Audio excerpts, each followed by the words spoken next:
Mirëmbrëma, jemi në emisionin Pa Kompromis.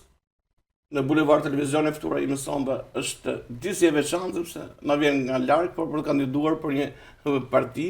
Në fakt vajzë Durrësi, por që ka zgjedhur të bëhet pjesë e politikës në një moment delikat. Është Valbona Mujedini, kandidate e koalicionit Shqipëria bëhet me drejtues zotin Adratik Lapaj.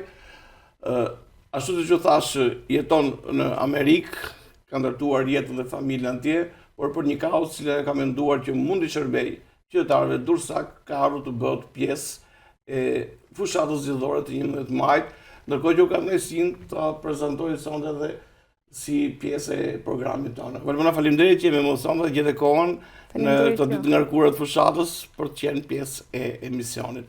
Duke qenë se ju kandidoni, unë po them për herë të parë, nuk e di që keni kandiduar herë tjera, po unë po them për herë të parë sepse tani edhe fushata është në intensitetin e ditëve të fundit. Do ishte mirë edhe për teleshikuesin tonë, duke qenë se ne jemi televizion i ri, por edhe si emision një format i ri.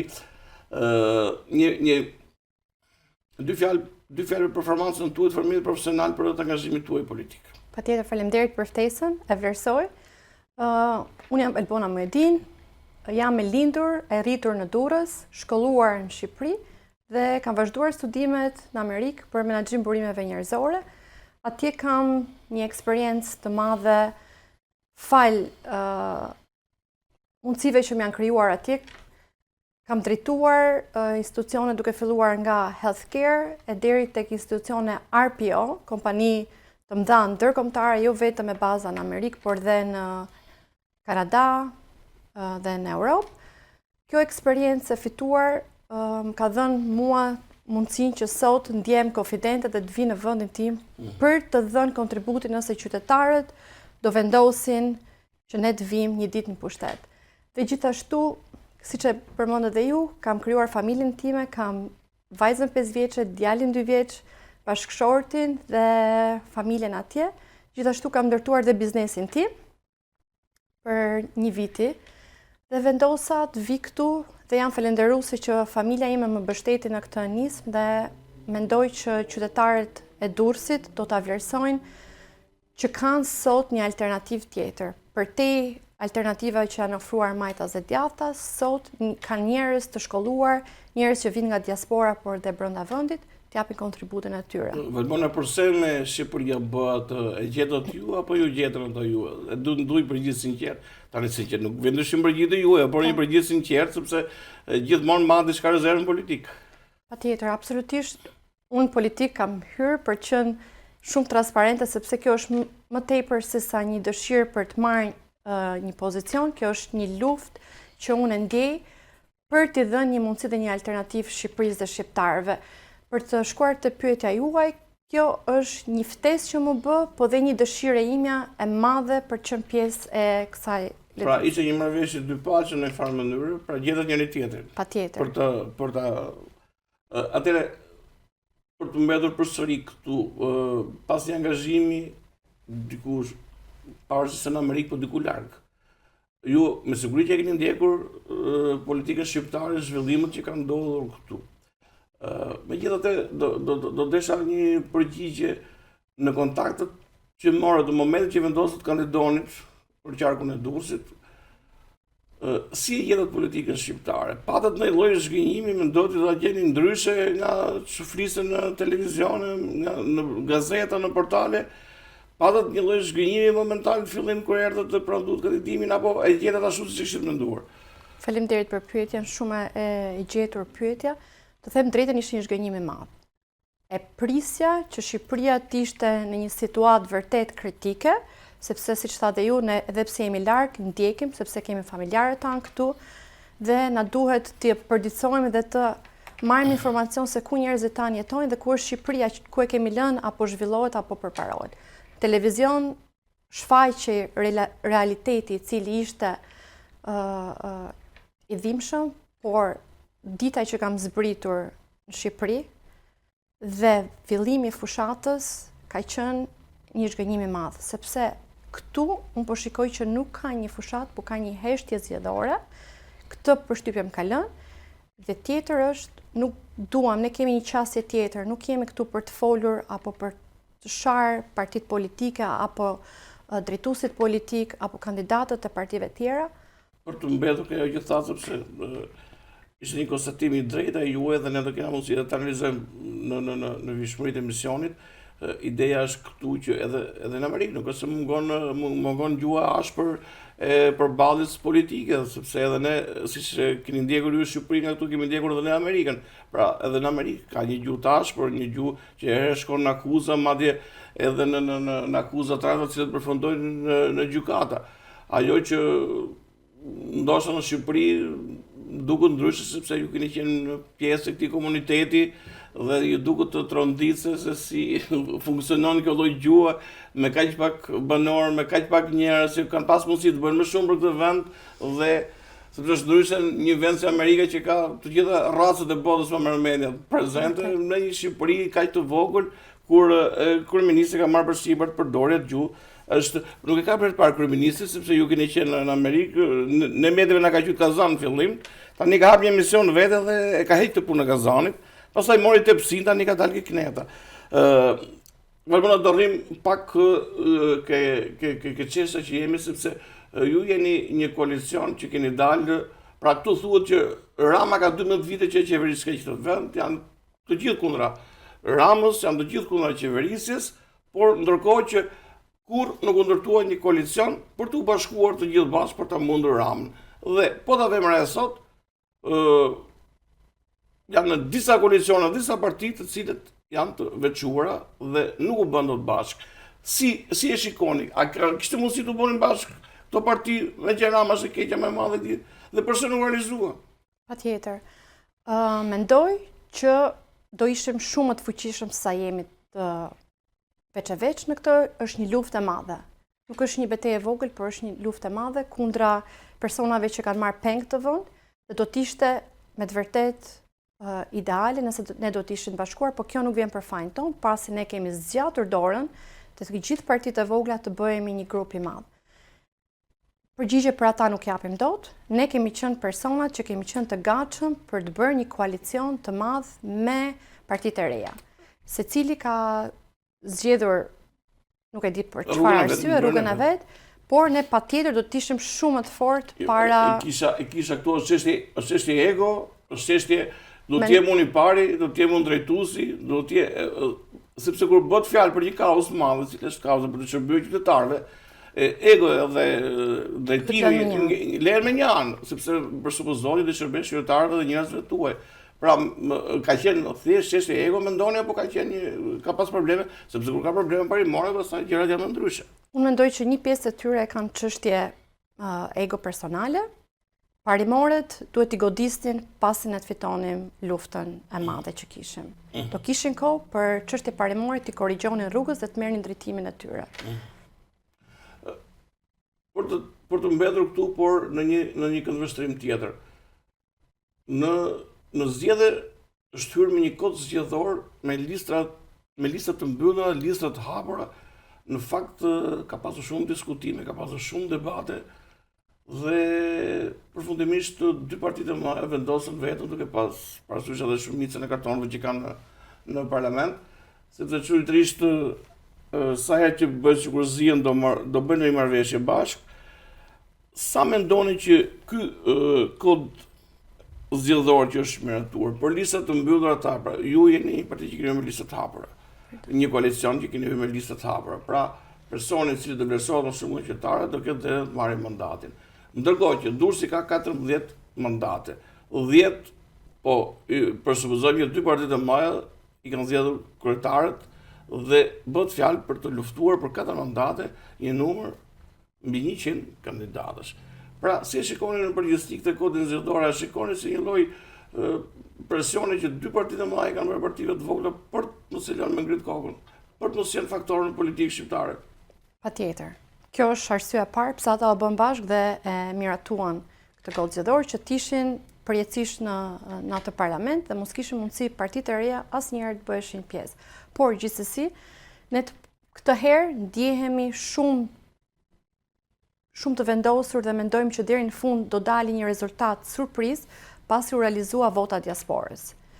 Ishin shumë dyshues që vota diasporës nuk do të realizohet dhe me nismën Në fakt, votat diasporës është rësinë. Për i vërtetës, nëse kanë bërë gjë të mirë këtë, do ketë problematikat e para si herë e parë që shpresoj që të mos jenë në dashje, por që do ketë problematikat, por ama është gjë shumë e mirë që shqiptarët, cilët kanë ndërtuar bizneset e cilët ndihmojnë familjet këtu, kanë edhe drejtën për të kontribuar me votën e tyre për një qeverisje ndryshe. Kjo është gjë e mirë faktikisht. Po, dhe besoj që votat e atyre do ndihmojnë që ne të t'i kalojmë atë pengesë të madhe të kodit zgjedhor, votat të jenë masive nga diaspora, masive nga qytetarët e Durrësit, pra të ndëshkojnë me vot masivisht për të mundur të përkthyer sa më shumë deputet dhe mandate. Vëllai me që dolet këtu ke ju tashmë keni pasur kontaktet e juaja sepse sidomos Durrësi, në përgjithësi që ka një numër të madh të emigrantësh, familjar që keni një lloj pritshmërie nga ajo analizë që ju bëni, nga kontaktet që ju keni, nga telefonatat që keni marrë, sepse të paktën nga një shifër që ishte pothuajse 100 janë pothuajse 100.000 vota që kanë ardhur nga diaspora. Nuk jam i saktë në këtë shifër, po rreth 100.000 po ju keni një pritshmëri nga këto vota, pra me ato sondazhe që ju keni bërë, me kontaktet që ju keni, me takimet që keni bërë edhe fizikisht. Patjetër. Unë mendoj dhe jam shumë e bindur në këtë që them, që ne jemi shumë më mirë se sa sondazhet që paraqiten sot nëpër media. Ne marrim çdo ditë kontakte. Unë jam çdo ditë në terren 12 orë në ditë, unë jam duke takuar qytetar, lagje më lagje, biznes më biznes, familje më familje, dhe mbështetja është shumë e madhe. Dhe mua më rezulton në 100% njerëzve që takoj gjatë ditës, 90% janë mbështetës për ndryshimin dhe shumë mbështetës për partinë dhe Nisma Shqipëria bëhet. Dhe jam e bindur që këto zgjedhje do të jenë surprizë. Do jenë surprizë. Atëherë me që dole tek njerëz që takoni çdo ditë, duke qenë takoni njerëz çdo ditë, takoni edhe me hallet e tyre, me problematikat e tyre, por dhe me atë që në fundit është që kjo qeverisje ose të 3 mandatet e kësaj qeverisje nuk analizuar për 12 vite. Nga konstatimet e juaja të para me njerëz që takoni të moshave, të kategorive të ndryshme, të stresave të ndryshme, biznese, intelektual, kush janë problematikat që ju keni konstatuar deri tani, për çfarë ka përkeq kjo qeveri në 12 vite? Patjetër. Është shumë për të ardhur keq që ajo që konstatoj e para është shpresa e humbur dhe besimi tek qeveria dhe politika. Gjë e cila duhet ishte e kundërt, njerëzit mund të kishin opozitë me qeverinë, por duhet kishin besim që vota e tyre përkthehej dhe lexohej ashtu siç ajo jepi nga qytetarët. Por problematikat që unë shikoj janë duke filluar që nga ujëpishëm. Është një çështje që sot nuk duhet unë pas 34 vitesh diskutojmë për ujëpishëm. Duke qenë vendi i dytë në Europë me burime natyrore për frym më shumë se në vendet e tjera.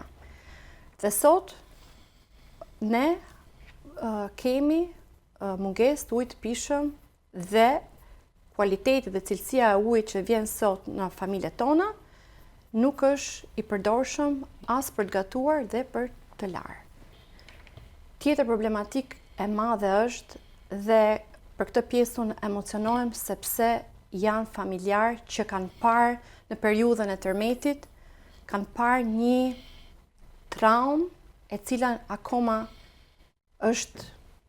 jeton me ta dhe kanë humbur shtëpi, dhe sot janë akoma rrugës dhe nuk kanë marrë një zgjidhje për shpërblimet e premtuara. Ose në Valbono qeveria pa përdorur si kartë që ajo fatkeqësi që ndodhi, ne po ndërtojmë shtëpi të reja, po sistemojmë familje, nga informacioni që ju keni, sa të vërteta janë këto, janë të gjithë familjet, sepse u dha një afat kohor për 2-3 vitesh, por në fakt kanë kaluar më shumë vite se sa ai sa them unë, dhe përsëri ne shikojmë patëm nga puna që kemi në terren çdo ditë, pra familje që nuk marrin në bonus të qiras, familje që nuk janë sistemuar, familje cilët kanë dhe probleme të tjera kur për të mos thënë është futur dhe mafia politike, pra duke blerë shtëpi dhe duke ndërtuar po me lekë të tërmetit vet. Madje dhe funksionar funksionarët Partisë Socialiste që në televizion i kemi denoncuar dhe denoncojmë.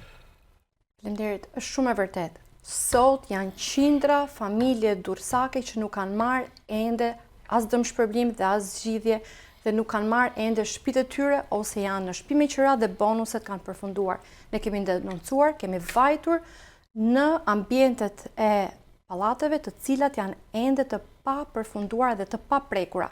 Fondet janë përdorur, fondet nuk kanë më.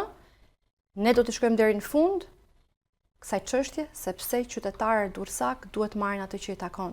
Nuk mund të tallet më qeveria me ata njerëz. Mëna keni mbetur vetëm në kuadrin e denoncimit apo keni shkuar edhe në institucionet për kazë që është prokuroria për të bërë, se në fundit është prokuroria që do të fillojë hetimin për të marrë pastaj një dëshkueshmëri për ata që kanë abuzuar. Keni bërë denoncimin? Patjetër kemi bërë denoncimet tona dhe jemi në çdo hap me qytetarët, jo vetëm në denoncim siç thatë ju mediatik, por duke i çuar dhe ndjekur të gjitha rrugët ligjore. Dhe tjetër problematik që unë has këtu, jemi qytet turistik, unë kam vite që jam larguar dhe vi dhe them me shumë keqardhje, Durrësi jo që nuk ka progres, jo që vazhdon betonizohet dhe të humb identitetin çdo ditë nga mospasja e seriozitetit në investime. Velierën e kemi bërë të bukur, se kemi inauguruar, po Velierën e kemi të bukur. Veliera mendoj që është krimi më i madh që është bërë këtij vendi dhe këtij qyteti. E kemi fjalën nga fondi. Nga fondi dhe nga pamja dhe nga humbja e çfarë aty është groposur historia e qytetit Durrësit. Është mbuluar tora dhe gërmimet që janë bërë aty nuk pasur një problematik veçantë për cilën shoqëria civile ka reaguar për të vërtetës. Dhe nuk e di pse nuk kanë dëgjuar qeveritarët lokal dhe pushtetarët për mos ta përfunduar atë. Do të ishte më në dobi të popullit dhe qytetit Durrësit nëse ajo Velier do të ishte përdorur si parking publik. Durrësi sot vuan për parkime.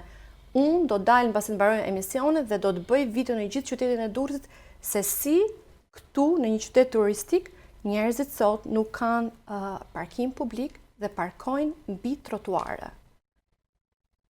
Dhe si në një orë shiu Durrësi përmbytet. Kam qenë duke denoncuar një ndërtesë të tërmetit dhe një zonjë, një banore e një pallatit vjetër del dhe thot të lutem hajde dhe për ne. Në një orë ditë shiu në Durrës, ne na vjen ujë deri tek dera dhe askush nuk bën asgjë. Bëna për të diskutuar për mbytjen e Durrësit, sepse Koqedon që është ndarë para pak vitesh dhe ka qenë prillë, sa duket arkitekti i mirënjohur durrësak Hajdar Kovaçi, kur e kam pyetur një herë pse përmbytet stacioni i trenit të rruga dhe nuk mana si pikuj gropa që është ke gjashkëndës që i themi.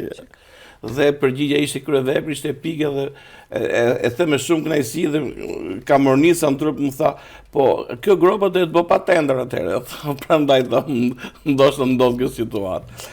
Për të ndalur përsëri këtu tek turizmi, sepse është që ka që qeveria e përdor, ne përmendëm vetëm Velierën, ndërkohë që bëhet fjalë edhe për një investim gjigant sipas qeverisë, të lidhur me institucionet të huaja, me donatorë të huaj, për portin e Durrësit, që vazhdon të ngeli i gangren edhe në informacion.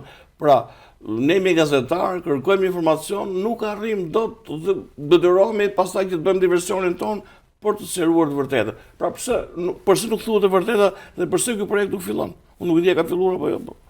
Unë nuk di që të ketë filluar dhe siç thatë ju, informacion nuk është i hapur për gjithë. Nga ato që kemi dëgjuar, Durrësi do bëhet Dubai dhe aty do ankarohen jatet luksoze. Përse? Do me thënë, një port që ne mund të nasillte të ardhurat si qytet, sot do jenë të ardhurat zero dhe ajo do përdoret nga njerëz të cilët ne as nuk do të shikojmë dhe as nuk do të shfrytëzojnë turizmin e Durrësit. Po, Valbona rrezikon që Durrësit keni pa port fare? Unë mendoj kështu. Mendoj që do një port do të në Ballkan. Prandaj Durrësi dhe qytetarët e Durrësit kanë mundësinë që me 11 maj të japin ndëshkimin ndaj këtyre që kanë humbur identitetin e Durrësit dhe duan që Durrësin ta shkatrojnë. Dhe tjetër, dua të prek një aspekt me që ndalëm te porti, është dhe peshkimi shumë i rëndësishëm. Po tjetër. peshkimi është i lënë jetim nga qeveria. Nuk ka asnjë subvencion të dhënë, nuk ka asnjë përkraje. Sot profesionistët e nderuar të peshkimit nuk ndjehen të mbështetur, po ndjehen të harruar. Peshkimit i është premtuar që nafta do të jepet me çmimin e bursës, po ata vazhdojnë ta marrin shumë shtrenjtë dhe paguajnë të vëshën për peshkun, paguajnë të vëshën për naftën. Gjithashtu janë marrë shumë fonde europiane, të cilët nuk dihet se ku kanë shkuar. Jemi shumë koshient dhe besoj të gjithë jemi dakord që në peshkim nuk ka asnjë investim dhe asnjë përkrahje nga qeverisja. Dhe nuk kemi kantiere profesioniste që të marrin shërbimin e duhur anijet dhe peshkarexhat e vogla që mundohen të mbajnë biznesin e tyre. Pra kjo shërbim i mungon. Në fakto, unë kam edhe njerëz të mirë që punojnë në sektorin e peshkimit, ashtu se kemi edhe shokë dhe miq të gjithë, sepse Durrësi është i njohur dhe është i dalluar për atë sektor që ka pasur, dikur edhe me krenari. Në fakt, shqetësimi atyre shkon edhe përtek kësaj që ju thatë dhe përtek kësaj që unë po them, pasi qeveria vet e ka krijuar këtë situatë dhe personi që është peshkatari më i zotit tani dhe biznesmeni më i suksesshëm është një piktor kostumësh i knosuar Shqipëria Rep, i cili del dhe bën sa marifete aktorësh në përkrahje të qeverisë, për të mos e përmendur emrin sepse ndjej shpesh atë neverinë atyre fytyreve që janë të vrarë nga deti, janë të smur nga deti, me gjithë përkushtimin për të mbajtur familjen dhe sot ndjen të braktisur dhe janë në rrugë të madhe. Dhe kjo është, besoj që ka kontributin e vetë dhe qeveria këtu në këtë sektor. Po për të mbetur aty ku ishim, Valbona, ju u keni jetuar në Amerikë dhe me siguri që u keni qenë Durrës. E dini që ka Durrësi një muze arkeologjik? E dini që ka 4 vjet i mbyllur? Jo, këtë se dija. Që ka po që është mbyllur këtë nuk e dija. Atëre, Muzeu Arkeologjik i Durrësit prej 4 vitesh, edhe pse ka një tabel të madhe që duhet të kishte përfunduar rekonstruksioni, ka një shumë madhe lekësh që është vendosur aty. Janë e 2 vetë që luajnë dominatë gjithë ditën, me një rrumull orare, Zavorri ç'është dhe rritja e numrit turistëve në Shqipëri që kryeministri e propagandon më të madhe, qeveria e propagandon më të madhe, në Durrës përkthehet qyteti 3 vjeçar nuk ka muzeun arkeologjik të hapur. Unë nuk di se çfarë them gjatë. Atë që ju thoni, duhet ta dëgjojnë qytetarët, të dëgjojnë dhe të veprojnë. Sepse qytetari sot ka problemet ta dëgjoni ju një herë nesër nëse do keni mundësi për të bërë diçka. Pra sepse unë po e them këtë për të dëgjuar politika, ajo pjesë e cila në opozitë apo në pushtet, duhet të jetë pjesa më ndjeshme, duhet të jetë zëri i qytetarëve.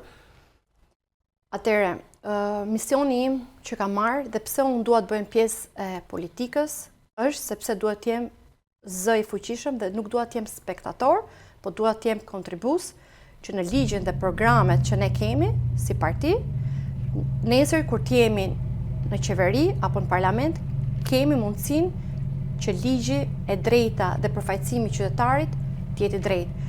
Dhe ajo që unë kam si mision është nepotizmi dhe kapja e administratës të ç'bëhet, sepse nga këtu fillojnë të gjithë problematikat që ne kapëm dhe që s'kan mbaruar akoma, që besoj kemi shumë për diskutuar. Valbona, të kalojmë një hapësirë shkutër publicitare për të rikthyer përsëri në pjesën e dytë të emisionit, kur do të shfrytëzojmë minutazhin e pyetjeve të tjera. Reklami, lutem.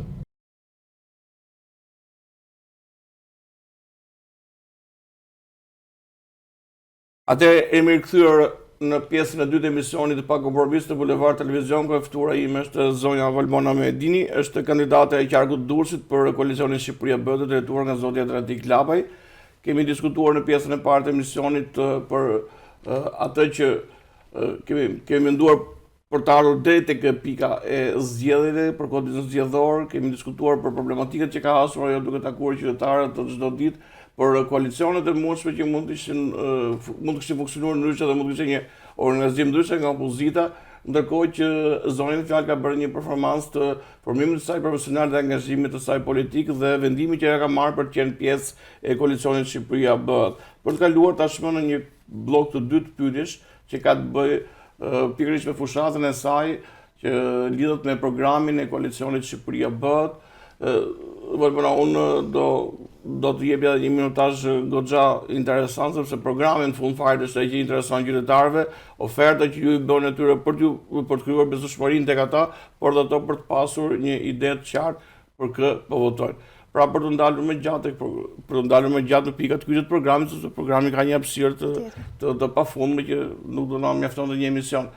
Kështu që do ndalemi ke ajo që ju i ofroni qytetarëve, duke marrë parasysh sektor të cilët ju keni evidentuar se sektor të cilët mund të ndërhyjet në shtresat të ndryshme, në profesione të ndryshme, por edhe në atë që në fundit është ajo që ne çdo ditë vuajmë që ka të bëjë me varfërinë dhe ekonominë. Faleminderit. Ne në pjesë të programit kemi dhe qendra është dhe fokusi është familja. Pse e përmend dhe them familja? E përmend dhe them familja sepse sot çdo ditë është dhe më e vështirë të ndërtosh një familje në Shqipëri dhe ne po shikojmë që masivisht të rinjt po largohen. Ne kemi ndalur dhe me ekspertë të fushave ndryshme kemi menduar që do të vijmë në ndihmë të rinjve shqiptar, të cilët do të vendosen të krijojnë familjen dhe të ardhmen në Shqipëri, t'i mundsojmë një kredi 100% të siguruar nga shteti dhe ata do të paguajnë 1% dhe kjo do të jetë fikse. Pjesën tjetër do të mbuloj qeveria. Gjithashtu, në pjesën e pensioneve, ne dolëm dhe tham, na kundërshtuan dhe thanë që është e pamundur që pensionet të jetë, minimumi i pensionet të jenë 200 euro. Na thanë është e pamundur, ne thamë kjo realizohet sepse fondet janë. Dhe sot ka dalë kryeministri thotë që pensionet minimale do të jenë 200 euro. Dhe ne në pjesën e programit ton e kemi që nuk do të ketë minimum pensionesh në 200 euro dhe çdo vit do të jetë rritje jo më si më përpara me 1000 lekë të vjetra apo 150 lekë të vjetra, por 20 me qoka fund viti, me qoka. Vëlbona për të mbetur këtu sepse është shumë interesante. Po të shikosh partitë në programin e tyre, përveç një debat i shtërp dhe batutash, shumë pak ndalen ke gjërat konkrete, por ajo që ju thatë është në fakt e vërtet. Kryeministri nisur nga premtimet e partive opozitare, ka bërë si duket ka bërë kthesën dhe ka premtuar edhe ai që do ketë ajo që unë duhet të them është, pra pavarësisht nga një lloj ankandi që është bërë tani, ne do ta ngrem kaq ju në gjithë këtë siç e thatë ndërtimin e programit jeni konsultuar me ekspert, pra e kam fjalën, a janë lekët ose janë lekët tani, jo do ja marrim lekët atyre do japim pensionistës dhe ndoshta edhe nuk ja merrin prapë atyre dhe prapë pensionistët keni pa lekë. Jo, buxheti është thjesht ne e din qytetarët, e dim dhe ne, fondet abuzohen. Aty fondet janë dhe ne nuk do të tallemi më me brezin më të nderuar të prindërve tanë, të gjyshërve tanë, që mos të marrin një shpërblim dinjitos, edhe 200 euro nuk është dinjitos, po të paktën të fillojmë të japim atyre atë respekt që u takon, dhe kjo duhet bëhet në një mënyrë shumë urgjente. Dhe siç e përmenda edhe pak më parë, rritje do të jenë 25.000 lekë të vjetra çdo vit. Pra që do të thotë kush e ka do të arrijë vitin e parë 200, brenda mandatit do të shkojë 300. Dhe pikë tjetër është shëndetësia, që ne sot përballemi, është një plagë e rëndë. Sot njerëzit kanë disa opsione kur vjen puna tek trajtimi me ilaçe. Kategoritë të cilat nuk kanë mundësi të blejnë ilaçe dhe kualitetin e mirë, marrin atë kualitet që ato nuk janë ilaçe, por janë një seshte apo përzierje të llojeve të ndryshme dhe ne zotohemi që kjo gjë do të marrë fund. Do jetë vetëm një kualitet si për personat që janë shtresë e mesme, si për ata që janë kategoria e të pasurve, në këtë vend do të jetë vetëm një kualitet. Dhe ai do të jetë kualiteti më i mirë dhe njerëzit do të marrin shërbimin e nevojshëm. Atëherë ka diçka këtu për të sqaruar Valmona, sepse kryeministri i Shqipërisë dhe qeverisë së listë propagandon më të madhe që kanë bërë investime në fushën e shëndetësisë, në blerje pajisjesh, aparaturash, shëndetësia është në nivele dhe në standarde europiane. Nuk tani s'po shkoj deri në fund, sepse nuk jam edhe në gjendje të përmend çfarë kanë thënë. Në fakt nga konstatimi juaj, a është shëndetësia aty ku pritet ishte pas 12 vitesh dhe a jemi ne sot një vend që ofrojmë shërbime, por nuk bëhet vetëm për ilaçe, sepse ajo është një problem që mund zgjidhet shumë kollaj me këtë dogana, po problemi është a kemi ne standarde në spitale, pra këto mjekë tanë që ikin jashtë shtetit, ikin vetëm nga paga apo ikin edhe se s'kanë edhe kushte të punojnë? Faleminderit për pyetjen. Unë mendoj që janë të dyja. Paga është shumë për të dëshiruar, diskriminuese për profesionin atyre, pra nuk dihen të motivuar patjetër të mbash jetën gjallë dhe të marrësh aq lekë. Dhe kategori tjetër e doktorëve që është për të ardhur keq, por kjo është për të denoncuar, dhe unë jam e prekur në familjen time me 2 raste, me timat dhe me vjerën time. Kemi pasur në familje kur babai im me datën 31 dhjetor ka qenë në rrezik për jetën dhe nuk është prekur nga doktori pa marrë qokën. E cila është, babai im sot nuk duhet ishte në këto kushte shëndetësore që është sot. Unë jam falenderuese Amerikës, pasi ai pati mundësinë që të vi atje dhe sot ai gëzon një shëndet jo të plot, por të paktën është midis nesh dhe është një gjendje më të mirë shëndetësore. Dhe rasti tjetër që është më denoncues është onkologjiku. Dhe unë këtë e kam rast dhe e kam denoncuar. Nuk duaj që kryeministri gjej numrin tim telefoni dhe më thotë pse nuk e denoncon, sepse po e them, e kam denoncuar. Nëna bashkëshortit tim ishte u diagnostikua me një sëmundje të keqe dhe ajo u bë pjesë e mjekëve të cilët u denoncuan, dolën dhe në media. Një skeme mashtrimi. Ose abuzimi, mashtrimi, dhe duke i vënë në rrezik jetën, se sa mira dhe qindra qytetarë ndodhen për ditë para kësaj situate. Në fakt, Valbona, unë dua ta përmend dhe ta falenderoj kolegun Osman Stafa, gazetarin, i cili përgjithë vërtetës lidhur me këtë që ju thatë, ka bërë një punë të shkëlqyer, denoncuese, pra jo vetëm si gazetar, por edhe si një qytetar, duke denoncuar me fakte mungesën e ilaçeve, mungesën e kujdesit në sëmundje të tilla të cilët duhen trajtohen me prioritet, sepse në fundet është jeta e njeriu. Dhe në fakt media ka bërë punën e saj, këtë punë ka bërë dot shteti, i cili ka për detyrë ta bëjë fakt. Ai është i fundit që i jep fondet. Unë do dalë edhe një problem tjetër që është shumë i rëndësishëm, sepse në fundit për të përfunduar ke profesionet tona, për të përfunduar ke zanat tona, fillojmë gjithë ke arsimi që është gjithë shkaja. Gjithë jemi dëshmitarë që arsimi vitet e fundit është. Unë kam qenë mësues vetë, nuk e di mësues i mirë, mësues i keq, po sinqerisht arsimi është një drejtëgjeq. Zoti na falt. Është vërtet dhe është atje ku fillon, është aja e çdo shteti dhe çdo populli. Aty filloi formimi i gjithë. Ne jemi falënderues për paktën deri tek brezi im, kemi pas një mundësi që mësuesët të ishin ata që meritonin në atë pozicion dhe kanë qenë aq të dhënë sa që edhe nëse pagat nuk kanë qenë asnjëherë dinjitoze, ata e kanë bërë punën me shumë pasion. Por unë dua të kthehem mbrapa dhe dua, sepse e kam mision, që duhet të goditet fort nepotizmi.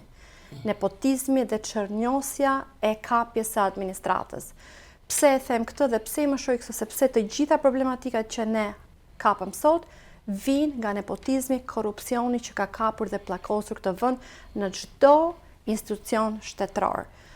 Dhe arsimi, ne kemi një program duhet të rritet buxheti për arsimin, është për të ardhur turp, se sa i neglizhuar është dhe është më i vogli dhe më i neglizhuari ka gjithë sektoret e tjerë. Shqipëria ka buxhetin më të vogël dhe krahasuar se Kosova, dhe ne në programin ton e kemi që me marrjen e mandatit edhe e qeverisë, nëse do të na besohet, apo nëse do të jemi pjesë një ditë për të ngritur votën ton dhe për të ngritur zërin ton, do të jetë dyfishimi i buxhetit të arsimit. Gjithashtu edhe pagat e mësuesve dhe sot me sa di unë, kërkimet shkencore nuk kanë asnjë investim dhe asnjë mbështetje nga... Po që me vite ka ngelur në plurin e burokracisë dhe kjo është që si fakt që ka ngritur shumë intelektual dhe shumë njerëz, por ajo që mu më bën përshtypje Valbona ka të bëjë me atë pjesë, sepse ju thoni që do dyfishojmë fondet. Në fakt po të ndjosh kryeministrin ose kabinetin e kryeministit, nuk është se në arsimin nuk e hedhur lekët, por çfarë ka ndodhur? Ka ndodhur një fenomen i çuditshëm. Është bërë një shkollë në fshat ku nuk shkohet si nxënës, sepse kanë ikur. Pra të bësh investime shkollash nëpër fshatra, godina dy kaçe ku nuk shkon asnjë tani vërtet lekët e hedhur aty. Nuk po them tani janë hedhur gjithë ose janë hedhur gjithë, por a duhet shikohet një politikë më ndryshe për ta mirë menaxhuar arsimin, duke pasur parasysh dhe fenomenin që po ndodh tashmë, sepse ne jemi një vend mes Europës dhe drejta, edhe sikur të kemi një qeveri të mrekullueshme, drejta për të lëvizur është e gjithë dhe nuk mund të bëjnë njerëzit, se pranaj nuk e deshëm në vendin se sa lëndë me ika Shqipëria. Pra, a duhet shikuar në një këndvështrim tjetër, jo vetëm tek paga mësuesit, por edhe në mënyrë se si investohet. Pra, mos ndërtojmë shkolla në ato fshatra të cilat nuk kanë perspektivë për të pasur... Korekte. Dhe të lihet, biles një nga banorët e zonës plazhit, më tha, nëse si jeni informuar, tha, një nga problematikat tona është një komunitet shumë i madh, është një popullsi shumë e madhe në zonën e plazhit, tek Shkomi Kavajës, ata nuk kanë një shkollë për fëmijët e tyre. Dhe tha, unë nuk kam mundësi që çdo ditë marr fëmin tim se s'ka makinë që ta çoj në zonën dhe shkollën ku i përket, sepse s'ka as autobusa, s'ka dhe transport publik, i cili në qytet, nuk po flasim për fshat, sepse plazhi nuk është pjesë e fshatit, është pjesë shumë afër qytetit. Patjetër. Pra ti mos kesh zgjedhur. zgjidhur. Pastaj ndërtu plazhi duhet të bësh zonë urbane. Dhe më thuaj atje edhe në dimër ka pothuajse njerëz sa në verë. Dhe më thuaj, ka një transport publik? A ka një projekt? Nuk ka. Dhe tjetër që duhet kapur është për njerëzit me aftësi ndryshe. A kanë ata mundësi dhe akses që të përdorin këto transport publik? Dhe tjetër që është shumë për të shqetësuar është dhe lëvizja e tyre, dhe trotuaret dhe institucionet. A kanë personat me aftësi ndryshe akses që të hynë për këto institucione? A kanë standarde këto institucione publike, po qoftë dhe private? Dhe a është në lejet e ndërtimit e pa negociueshme që të bëhet një ndërtesë ku nuk ka aksesueshmëri për personat me aftësi kufizuar? Dhe sot të gjithë institucionet publike, por dhe ndërtesa private, e kanë aksesueshmërinë nga këta njerëz me aftësi të kufizuar zero. Dhe ne për këtë kemi pjesë programit që do të merret masa dhe do të investohet për këtë kategori e njerëzish të marrin shërbimin dhe të marrin të drejtën që në çdo institucion publik, por dhe çdo ndërtesë që do të bëhet më vonë, të kenë aksesueshmërinë e nevojshme. Në pikë të programit që do ta kishit si prioritet për ta përmendur, për të kaluar tek ke pjesa që shqiptarët e kanë qejf tani, do ta mbyllim me çik politik për sërin fund. E kemi çik këtu atë qefin e shqiptarët për ta mbyllur me politik. Por nëse do të keni diçka, mund të më thoni për ta komunikuar edhe në mesazhe që do të jepni në fund qytetarëve. Për të kaluar tek një pikë tjetër që ka të bëjë me drejtësinë, ju jeni një koalicion, një parti që keni shprehur hapur mbështetje ndaj SPAK-ut, një strukturë e cila në fakt ka pasur luatjet e vete në këndvështrimet e partive politike, por gjithsesi duket sikur ka kthyer një lloj besimi tek shqiptarët. Në këndvështrimin tuaj si kandidat apo si pjesë e partisë Shqipëria bëhet e koalicionit të zotit Lapaj, do desha një mendim për strukturën e SPAK-ut, për përgjithësi dhe për drejtësinë, sepse këtu është krijuar tani ideja që SPAK-u dhe vetëm SPAK-u. Në fakt nuk është kështu. Prokuroria dhe gjykata kanë njerëzit përballen me prokurinë dhe me gjykatën çdo ditë në qytete, në rrethë ku janë. SPAK-u ka krimin organizuar dhe ka jurisdiksionin për pushtetarët, të cilët janë në detyrë. Problemet e pronave, problemet tjera zgjidhen në prokurori dhe në gjykatë, ku zvarritën dosjet. Pra, nuk ka zgjidhur SPAK-u edhe duke vlerësuar maksimalisht, nuk ka zgjidhur problemin e drejtësisë siç duhet. Çfarë do ndodhi me Atëherë, unë kam besim të SPAK-u, kam besim që ata procesin e zgjedhjeve e kanë nisur, ta monitorojnë dhe po e bëjnë siç duhet. Kam informacione që janë dhe publike, që SPAK-u po godet njerëzit të cilët po tentojnë të vazhdojnë të bëjnë të njëjtat gjëra, por duhet ditur që krimi instaluar dhe sistemi instaluar në Shqipëri nuk çrënjoset me një ditë apo 10 ditë që ka SPAK-u në terren.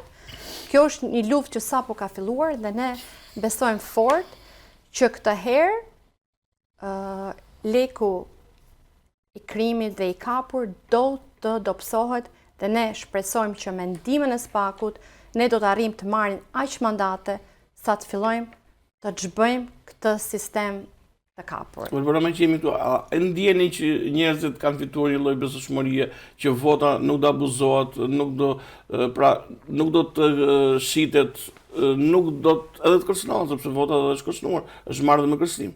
Përveç marifetëve të tjera, për të qenë të sinqert, janë me qendra fakte. Pra, në kontaktet që keni çdo ditë me qytetarët, a ndihet që SPAK-u ka krijuar një lloj besueshmërie tek qytetarët që vota nuk do preket dhe vota do shkojnë aty ku ato mendojnë? E ndjej tek qytetarët që arrin ta kuptojnë peshën e SPAK-ut, por ama siç e përmendët ju, ka akoma njerëz që kanë frikë dhe personat që kanë më shumë frikë, dhe unë ndjej këtë nga administrata. Njerëz të administratës e ndjej nga dy kategori njerëzish në administratë, nga kategoria e njerëzve që janë specialistë, profesionistë, që janë të nderuar në pozicionet e tyre, që kontribojnë me ndershmëri në ato pozicione dhe funksione që kanë frikë se nëse flasin hapur, do të humbin vendin e punës. Dhe për këtë mua vjen shumë keq, mundohemi të flasim dhe të tregojmë që këtë herë, për fat mirë, vota nuk është e lexueshme siç ka qenë më përpara. Përveç se SPAK ka zbritur për ta mbrojtur, është arritur dhe kjo është një lajm shumë i mirë dhe ju falenderoj ju që ma dhatë këtë mundësi që mund t'ja them dhe njerëzve të cilët nuk e kanë marrë informacionin, këtë herë nuk do të ketë një barcode, pra nuk do të jetë më e identifikueshme se kush ka votuar. Pra nuk është më si më përpara që ata e merrin informacionin me foto, po kishte një kod atje që ata e dinin se kush kishte votuar për kë. Tu ka ndonjë me shenja, tu ç'është bërë. Por shikoj dhe pjesën e njerëzve siç thatet ju që kanë frikë bizneset kudo ku unë shkel dhe unë nuk mund të shkoj e maskuar, unë shkoj kështu siç jam, se po bëj fushat, pa dalun vinë drejtorat që janë pushtet sot dhe i bëjnë presion biznesit. Duke, i kam dëgjuar vetë, duke i thënë që kush është problemi që ju keni patur, që t'ja zgjidhin tek dera. Tek dera zgjidhet problemi legalizimit, apo një problem taksash, apo një gjobe, apo diçka. Jo, ka një zyrë. Por njerëzit unë mendoj dhe kam parë që ata do t'i nënshkojnë me votë. Aty nuk kanë çfarë të bëjnë, janë nën presion, por unë mendoj që revolta e brendshme që ata kanë do ta shprehin me votën e tyre dhe ju bëj thirrje mos kenë frikë, po frika është. Tek populli është frika dhe vetëm për të mbetur këtu ku ju e preket sepse administrata është pjesa më ndikueshme që shpeshherë ne shikojmë që nxirren nëpër mitingje, nëpër takime, marrin mungesa, kush ka ardhur, kush nuk ka ardhur, pra është një pjesë e turpshme, sepse ndoshta mas orës 4 të gjithë mund shkojnë, po në orën 10 takimi dhe administrata tjetër gjithë në takim janë gjëra të cilat janë shkelit hapur me ligjin një herë. Pastaj për ajo që unë desha t'ju pyes, në Durrës vendosur një standard, në fakt jo në gjithë Shqipërinë, por në disa qytete kur edhe vota është më diskutueshme, më e lëkundshme. Në Durrës është vendosur një standard që edhe falë qeverisë së gjatë pushtetit lokal nga Partia Socialiste, drejtuesi i bashkisë është drejtuesi politik i fushatës. Sa në atë që ju konstatoni në informacionet që ju keni, sa mund ndikoj kjo ke një deformim i votës, pra për të marruar qoftë këto qoka që ju thatë, për të arnuar një rrugë e lagja, për të marruar një leje legalizimi, për të marruar një nder tjetër, sa rrezikon kjo kur kryetaria e bashkisë në fakt do të japë llogari pse nuk ka dhënë bonuset, pse nuk ka sistemuar njerëzit për fondet, ku kanë shkuar ato fonde, për të poston pastaj gjën tjetër që është shumë e rëndë, që kanë mbredhur me javë duke të bërë takime në për vende të tjera për të marrë votën e migrantëve. Vërtet. Unë mendoj që këtë herë ata po përpiqen me çdo formë që të ndikojnë tek vota e qytetarëve dhe ata i kanë bërë me koshiencë dhe me projekt për t'i mbajtur njerëzit deri ditën e fundit me problemet pa zgjidhura, sepse dua që njerëzit ngelen peng e besimit tek zgjidhja që ato do t'i japin një ditë, por unë e them me bindje të plotë që njerëzit sot janë të ndërgjegjësuar që kjo është një lojë e vjetër dhe ka marrë fund. Njerëzit janë koshient që këto janë premtime elektorale dhe nuk do të realizohen siç nuk janë mbajtur për 34 vjet. Njerëzit janë të ndërgjegjësuar dhe këtë e them me plot bindje. Do të kalojmë ke dy pyetje fundit sepse edhe minutazhi janë po kalon tashmë. Para se unë t'ju lej mundësinë për të dhënë një mesazh për qytetarët, unë kam dy pyetje të fundit. Njëra ka të bëjë me gjuhën që po përdoret në fushat, ne e prekam pak në fillim, po unë desha të ndërtoj pyetje ndryshe. Si është e mundur që të dyja partitë e mëdha, pra po flas për Partinë Mbushet, Partinë Socialiste dhe Partinë Demokratike, është partia më e madhe opozitare e koalicionit Shqipëria Mashtore, kanë një lloj agresiviteti ndaj partive të vogla, sidomos ndaj zotit Llavaj. Është vënë në qendër shenjtë zoti Llapaj dhe është i sulmuar nga të dy krahat, nga opozita dhe nga pushteti. E shikoni si një zgjidhje e tyre, si një rrezik, si një panik, apo thjesht është një marrëveshje që kanë bërë që partitë të vogla të sulmojnë mos sa njëri tjetrin? Unë mendoj që ata ndjejnë një rrezik, dhe rreziku është real, sepse unë e përmenda disa herë gjatë bashkëbisedimit sot, që njerëzit sot në terren janë mbështetës dhe jemi shumë më mirë se sondazhet, dhe ata ndjejnë një rrezikshmëri sepse koalicionet Nisma Shqipëria bëhet, nuk janë bashkuar njerëz pa eksperiencë, njerëz siç supozohet dhe flitet që janë disa të rinj që kanë emigruar në diasporë, po kush janë këta të rinj, apo janë të rinj të nderuar në Shqipëri, po janë pa eksperiencë politike, dhe këto hidhen... Jo, kam pas rastin kemi edhe disa të tjerë të koalicionit tuaj këtu dhe nuk e kam konstatuar këtë gjë, për mua janë njerëz me integritet, janë njerëz të cilët në fushën e vet kanë kontribuar ashtu siç duhet, besoj që janë zgjedhur si bëjmë ne si futbolli dhe mbledhim 11. Këtë dua të them se ata e dinë se kush është pjesë e ekipit ton, janë njerëz përveç se kanë titull shkencor, tituj edhe janë në profesion me eksperjenca ndërkombëtare dhe kemi punuar në për kompani, në për institucione jashtë vendit, po kemi marrë eksperiencë. Nuk kemi vajtur atje dhe nuk ja kemi dalë dot dhe po vim këtu për të marrë një vend pune. Ne jemi të arrirë në vendet ku jemi. Unë flas dhe personalisht për veten time, unë atje ku jam arsimuar, kam arritur të marrë një eksperiencë shumë të madhe që dua ta kthej mbrapsht në vendin tim, sepse e ndjej që ka nevojë. Pra si unë dhe shumë të tjerë janë bashkuar dhe prandaj partitë e mëdha sulmojnë koalicionin ton, sepse janë njerëz të përgatitur dhe ata e dinë që do ta kenë shumë të vështirë kur të jenë përballë me ne nesër në parlament. Atëherë dalë ke pyetja e fundit, e cila është pyetja më interesante në fakt, që edhe habit, edhe çudit, po ndoshta mund të jetë edhe një zgjedhje. Pyetja ime e fundit për ju është me një tezë që zoti Rama propagandon çdo ditë në takime. Nuk po flas për çyrykët, sepse është turpshme të merremi me gjuhën edhe unë nuk do të bi në nivelet e një kryeministri i cili është mësuar që çdo mandat kërkoj falje për atë që thotë. Pra ti thosh gjysmës shqiptarëve, meshkujve shqiptarë çyryk, besoj që nuk e di, do ketë një kompleks me veten ndoshta. Por do të merrem me një gjë tjetër. Zoti Rama në gjithë takimet që pothuajse zhvillon thotë që po në votut Partinë Socialiste keni humbur pasaportën europiane. Tani, unë para se të marrë një përgjigje nga ana juaj, ka disa emisione që denoncoj Partia Socialiste për herë të parë në 30 vite që unë jam si gazetar, ka bojkotuar medjen e vetme që është në Durrës, në fakt, dhe arsyeja është që ka qenë kritik ndaj nesh dhe ne nuk do marrim pjesë. Dhe këtë e ka bërë një që ka qenë instruktori i Komitetit të Rinisë, këtë e bën kjo që është kryetare bashkie dhe një tjetër që është rreth shtëpie ka spagu. Tani sa do t'i besojmë kësaj që po votuam Partinë Socialiste, unë nuk e kam problem për pasaportën europiane, nuk besoj që ka shqiptarë 3 muaj mund të shkoj kushdo në Europë. Sa do t'i besojmë tezës që po votuam Partinë Socialiste, këtë instruktorin e Rinisë është kryetari i Partisë Socialiste, ishte instruktori i Rinisë ka qenë, këtë kryetarin e bashkisë që shkon spak se Gedaja, ai tjetër që është rreth shtëpie. Sa do t'i besojmë tani që po votuam Partinë Socialiste nuk do kemi pasaportë europiane? Se këto që na kanë mbrojtur nga imperializmi tani duhet më na çunë në Europë me zor.